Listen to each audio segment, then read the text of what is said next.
We're still in Revelation 13 looking at the work of the second beast.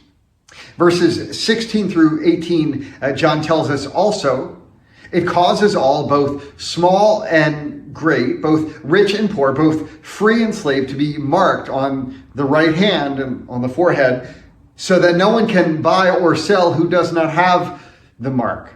That is the name of the beast or the number of its name.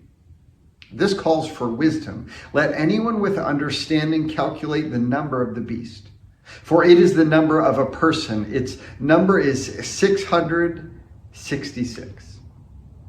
It's kind of funny, isn't it, that a number can creep you out. It probably doesn't surprise you that I write out my devotionals ahead of time before recording. Most of these are about 5 or 6 minutes, give or take, which at the speed I talk is usually between 650 and 700 words written. There's been a couple times where I'll finish writing out a devotional and my word count comes to 666.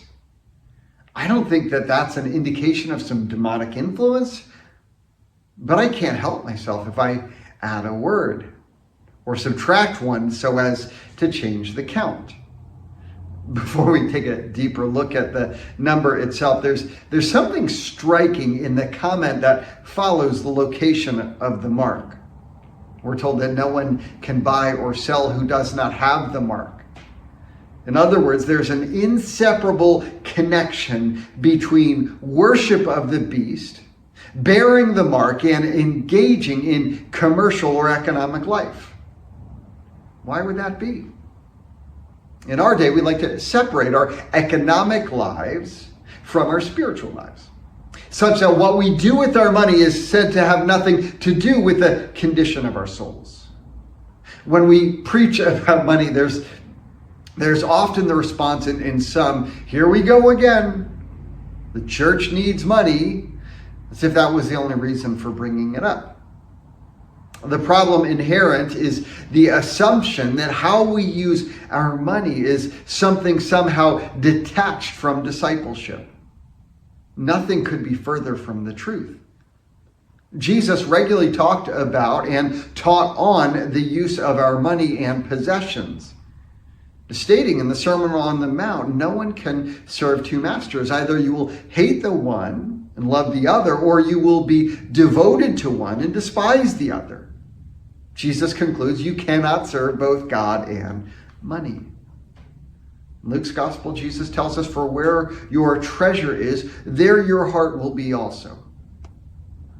Seen in this light, it makes total sense that the beast competing for our heart's allegiance would do so using economic means as an instrument. Now for the number of the beast. First of all, when talking about calculating the beast's number, this isn't merely decoding. When Revelation was written, the Greek and Hebrew language didn't have numbers, so the letters were assigned to the letters were each assigned a numerical value. It's called gematria. Now, depending on whether the number 666 was referring to a Greek or a Hebrew name, there are all sorts of potentials. The Greek word beast itself, therion, comes to 666 when translated into Hebrew characters. Nero Caesar also comes to the same number when transliterated. Some claim it's the number of Vespasian or Domitian. In the 20th century, some calculated the number to mean Hitler, while others claimed Reagan. Now, the flexibility of the approach and its unreliability was ultimately demonstrated by one commentator who was able to show that Barney, the purple dinosaur beloved by kids of past generations, his name was added to equal that of the number of the beast.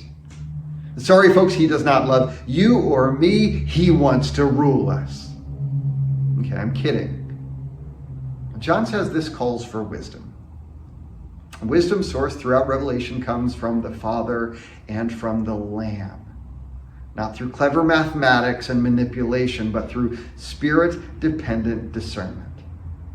Pick up there next time.